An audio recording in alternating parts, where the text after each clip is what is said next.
Hi, I'm Hayley Beer-Gamage and I'm the Chief Executive of Experience Oxfordshire, the destination management organisation for Oxford and Oxfordshire. And I'm here to talk to you today about opening up Oxfordshire.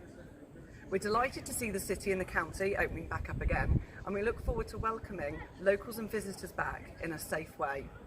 And we're particularly excited to announce the reopening of Oxford official walking tours.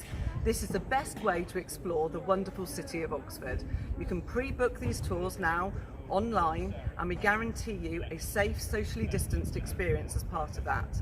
It's a great way to explore the city in these extraordinary times, a unique way to visit many parts of the city that you might not have had access to before, and we are taking all of the necessary measures to make sure you have a safe and enjoyable experience. We're delighted to have the We're Good to Go accreditation, and we look forward to welcoming you back to the city.